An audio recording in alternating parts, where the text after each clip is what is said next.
Rami, Okay. welcome to the show. Thank you so much for being with us. Thank you. It's honor for me, and it's a double time honor, a privilege to be on the show. Thank you. Tell us a little bit about your service. I know that you served in the Army at an incredibly high unit. Share us a little bit about, you and your service, that we can get a better appreciation for what the service you've done for the Jewish people through Israel. So first of all, we have to remember I'm quite an alte kaker. 68 years old, Probably everyone on the show understands this word, alte kaker. For sure. I was born in 53 in a kibbutz up north of Israel. It was only 500 meters from the Syrian border. Till 67, quite often the Syrians shooted into the kibbutz. Like now around Gaza, on my childhood, I grew up, Wow. of course, in a different time, but more or less the same. Wow. The shelter was the second house. Wow. And so I grow in such an atmosphere, so I can understand very much what happened on all the settlement, the kibbutzim and moshavim around Gaza. the Gaza Strip. So that was the atmosphere where I grew up. After 67, the Palestinians start to rocket. First of all, it was up north only an hour ago. They rocket four rockets from Lebanon to the north part of Israel. So I grew up in a very military tension at my childhood. And then 72, I joined the most elite unit on the Israeli army. Now we can say the word. When I was a soldier, 72, nobody should say the word on their lips. We always cheat if someone asks, where do you serve? So I have to say a different answer, but not to say the word Sayeret Matkal when I served. How come? And I became an officer at Sayeret Matkal. Wow. And I served there for 8 years. Wow. And then, of course, in the reserve better to say till the age of 50 as an officer. And somehow life took me, not always we can plan something. And sometimes it's happened. And at 76, I was on the front of fighting with the terrorists in Entebbe when we released 104 hostages from the terminal over there in Entebbe. So I was an officer commander on those days. Yoni Netanyahu, Zichrono Lebracha, was the commander of the unit. And for years, I knew that I was there. But then in 2016, we prepared for celebrating 40 years of anniversary for the success of the releasing the hostages. And somehow, as again, you have a plan and him has a different plan for you. And I got an invitation from Copenhagen, Denmark, to share the story. And since then, for the last 4 years, I was around the world. And when I said around the world, from the most west side of America, Canada, to most east side, Australia, New Zealand, Far East, of course, all part of most of the the America, big cities. And I share the story for Jewish community, from the most Orthodox community to the most Reformic Israeli who live in America, schools, youth movement, whatever, and Christians who support Israel as well. And why I mentioned this, Charlie, because it changed me a lot. It wasn't just a story. It gave me an opportunity to see something which I couldn't see when I was mostly in Israel. Mhm. I started to ask myself, why so many Jews from a different part of the Jewish spectrum wanted to listen to this story? Because most of them, from the middle age up, they know the story. They saw the movies and whatever. So why they ask me to come? There is no organization who sent me over. The community asked me to come. Yeah. And I started to ask myself, and then I asked because I was wondering why. I asked the people who sat in the front of me, sometime 50, sometime 500. Why do you arrive? Why do you leave home to listen to the story that you know? Right. And slowly, slowly, I understood something more clear. That there is two stories. One, it's a Israeli story about the Entebbe operation. And it's standing mostly about the army, about the way that how we flew over and how we released the hostages and how we killed the terrorists, etc., etc. It's a very military view on the operation. While for Jews, especially, doesn't matter what is their background. The operation show them the connection between the state of Israel and the Jewish world, the Jewish communities. The importance of the connection that we are one family, as you said, that we are one nation. What is mean mutual responsibility in many different ways. It's not only word, it's subsidized so many little things. When you ask me to share the story, it's just one little way to represent it, that we are one family. Right. And I understood that is our power. We are only 15 million, more or less. The only way to survive is by being together, to remind us that we are standing together here in Israel, in New York, wherever we are. And it's not easy as the life of Jews, it's not easy way of living, but still I feel Yeah.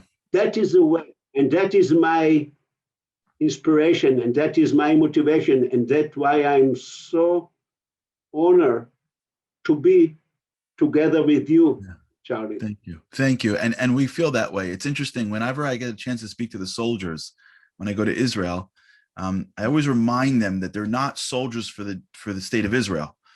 They're soldiers for the Jewish people. And it's a bigger group of people.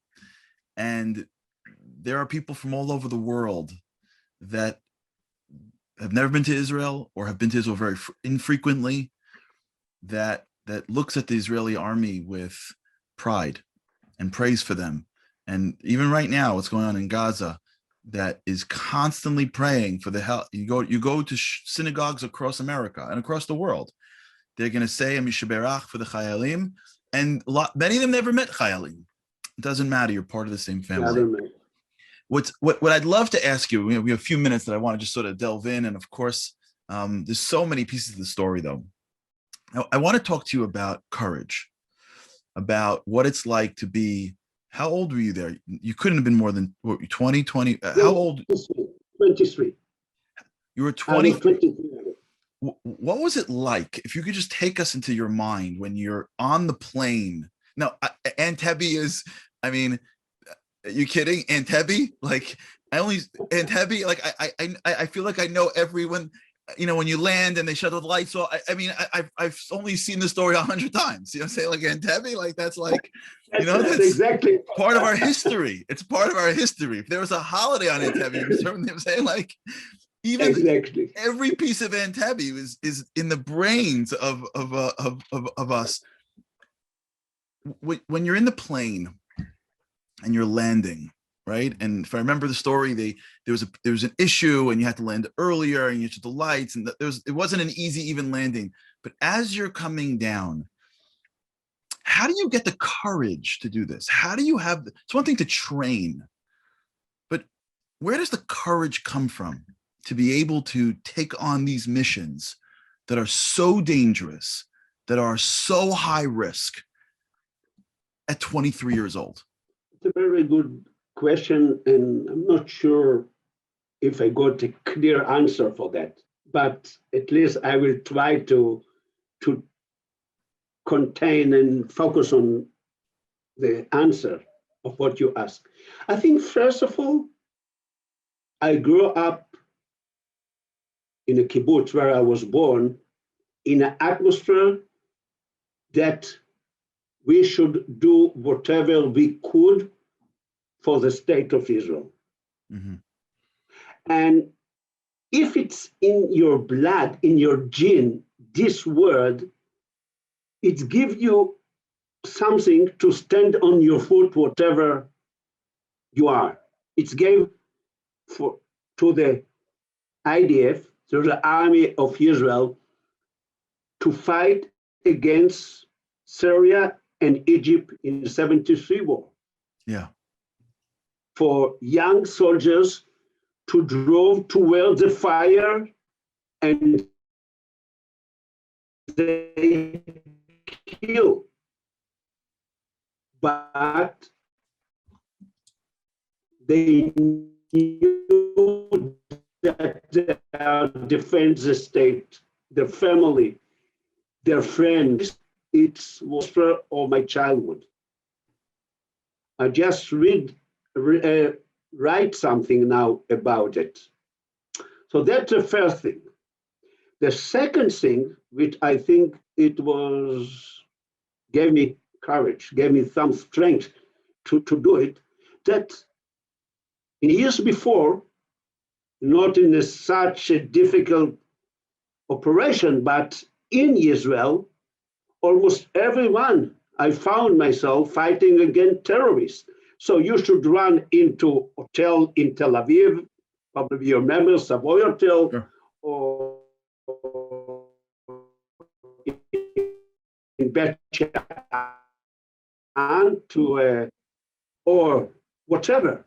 So to be in a dangerous situation without to act, it's strange you to fight against unknown situation, unknown people. I didn't know how that looked like Africa, not only the Ugandan army soldiers. It was the first time I was in Africa. Right. So that is the second thing.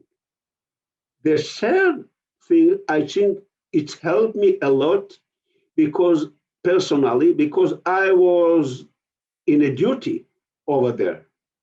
As an operation commander, I was occupied so much by thinking what I forgot, what I have to tell to other before, what I have to do so and so. So if you are active and not free of thinking, it helps you to cross the fear. Right. You're thinking about what you have to do. You're not worried about your fear. We ask all the soldiers, the word field wasn't on the table. We ask all the soldiers, each one of them, who were on the 4 Hercules, if they would like to be there. As in Sharm el-Sheikh,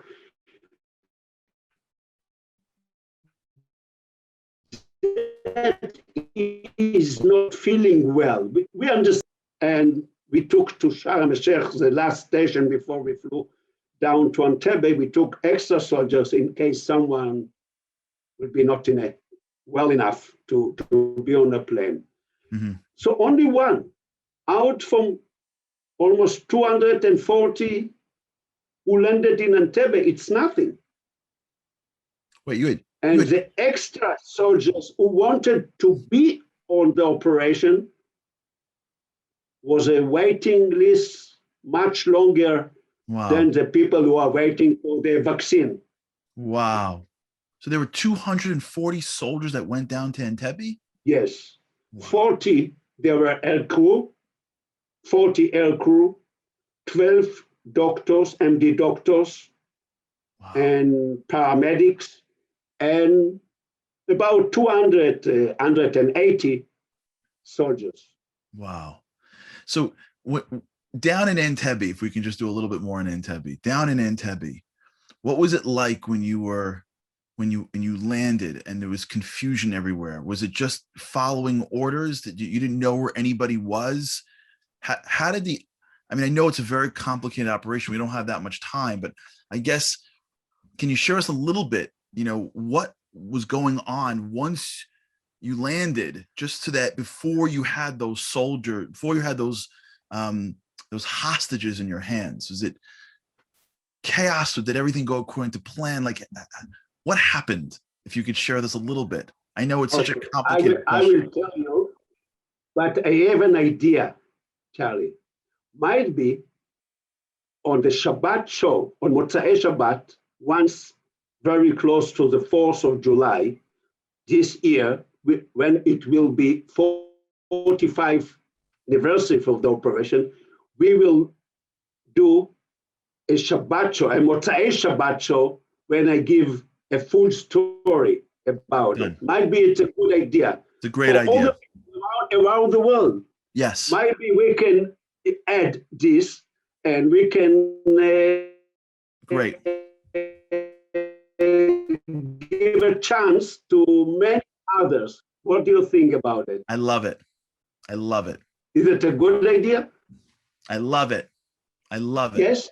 Yes. I think we can do it, and it will be very, very successful, because for many in under 30, under 35, there is a chance to listen to someone who was on the ground over there. I was landing on the first Hercules who landed in Entebbe. And as we stopped by the end of the runway, we went out, only 33 soldiers. On the front was the black Mercedes. Everyone knows the story, how we tried to cheat the Ugandan and the terrorists. I was on a Land Rover Jeep behind the Mercedes, so very much on the front. And the first minute, Shama, which is, I can't explain why, but the atmosphere over there in Entebbe, it was so beautiful night. A lot of stars, full moon, quiet. It wasn't a feeling that we are landing in an enemy land. Mm-hmm. It was a beauty and relaxing after very many hours of flying, which is very difficult flight. We haven't got enough time to talk about it. Just to be out, to refresh air. Everywhere was green. In the middle of the summer in Ben Gurion Hospital, everything is brown and dry. And over there it was green, palm trees, grass beside the road. Beautiful night. And I so enjoyed just to be, it wasn't a thinking, okay, in a second or two we are going to fight, but to enjoy. And that is, I can't understand the shifting from one thing to another in a minute or two. Unbelievable. So that was the time. And when we met two Ugandan soldiers on a road, and it was a bit discussing. Now it's not time to discuss this, but immediately everything changed in my head. I felt that we are going to fall. It's going to be catastrophe again, as it's happened a year before when we tried to save life of high school student on a northern city in Israel called Ma'alot. And unfortunately, almost 25 high school students, they were killed. And we felt 25 high school students, teenagers, they were killed. And now I thought it's going to be happen again because we meet the Ugandan soldiers who surround the terminal. But we drove, we stopped the cars next to the main doors, and it was quiet. The surprise of the Ugandan soldiers and the terrorists and the hostages and the Ugandan in the control tower was the key for succeed on the operation. Wow. A part, and I can say today, if you're atheist and not believe in God, so what you say, it was a good luck. Right. And if you believe it was a end of God, so in a meaning, it's just the same. It was something that you couldn't understand how that could happen, to be in the front of the main door of the hostages. In a second, we should run into the hall. And now it's a question, who is killing who? Who is killing first? We knew from our experience, the moment the terrorists will recognize that we are there, the first action would be to kill the hostages. From experience, we knew that. So the question, who is shooting first, it's another key. And the surprise, it's helped you to be the first one. And it took only about 5 to 7 minutes where most of the terrorists and the Ugandan who were around, they were killed. And after 52 minutes only, from the moment the first Hercules landed in Entebbe, where I was, the first Hercules with the hostages took off from Entebbe on the way back home. Only 52 minutes. Wow. All the operation, which I still remember, took about 52 minutes. And on that point, I would like to put one, maybe two important story, a Jewish story, because we are on Shabbat show. First of all, I'm a second generation of Holocaust survivors. My parents lost most of their family in Poland during World War II. And my last duty was to lead the hostages from the old terminal to the plane who wait to take them out. And to see hostages walking out with personal bag, some of them without shoes, the mother hold the baby on their hand. Immediately, the story of the Jews who walked toward the crematorium, who arrived with train to Auschwitz, either Treblinka, whatever, awake in my head. But Wow. together with a very warm feeling of now we are different.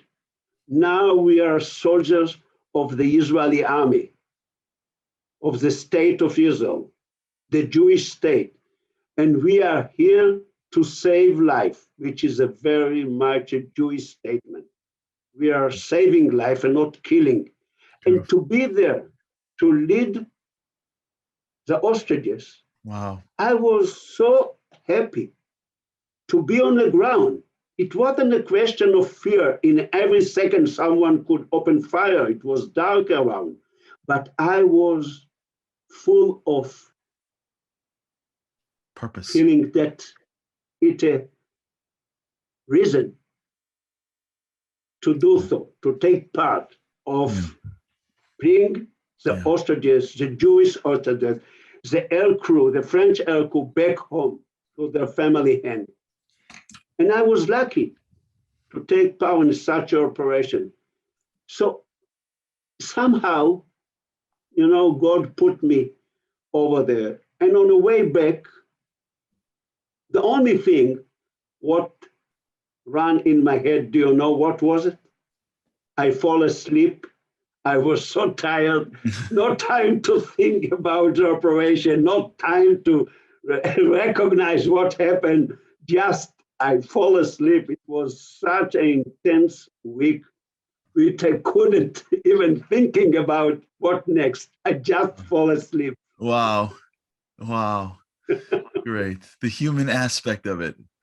So great. And Rami, on 2016, one thing before, and I would like to put it very important to me. In 2016, we gave a book to the president of Israel, Ruby Rivlin, and I wrote some word on the back page. And the last sentence was, I flew to Entebbe as a Israeli, as a kibbutznik, as a sabra. And I flew back from Entebbe as a Jew, but it took me 40 years to understand the meaning. Wow. What a statement. And it's so moving to hear you say it this way, how an operation in Israel has so much greater meaning than just the people that went, because what you were doing really is what, like you said, it was the purpose of the Jewish people to take care of each other, to stand up for each other, to use what Hashem gives us to take care of those that are stuck. And you're right. And that's, by the way, why I watched the story my whole youth. It was because it's not an Israeli story. It's a Jewish story. It's a Jewish story. And it's a Jewish story, especially the generation after the Holocaust. Because what you did in Entebbe is just it's a message. Yeah. And what's so special about Entebbe is that it's relevant for today in many aspects. We can discuss that now. We are recorded for Shabbat show, but I would be happy to discuss a few aspects which came out from my experience in the last year. Unfortunately, the virus stopped me in Cape Town, South Africa, and I was stuck here. Who knows what will be the right time to go again to the world. And hopefully, if you will find it practical, or you think the Shabbat show, the Project Inspire, might be we can do an Motzai Shabbat show to give a lecture. Yeah.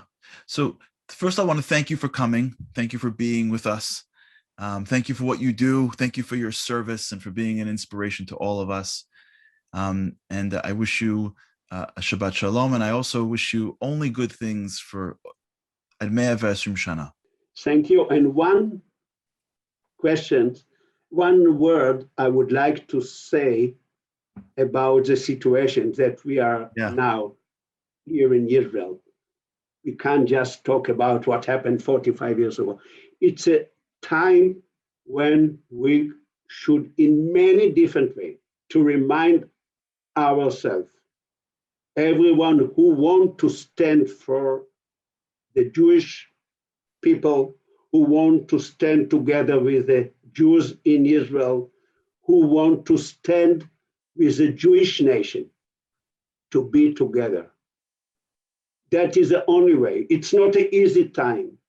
In many aspects, the world criticizes us, not the official people, by the people on the street. Yeah.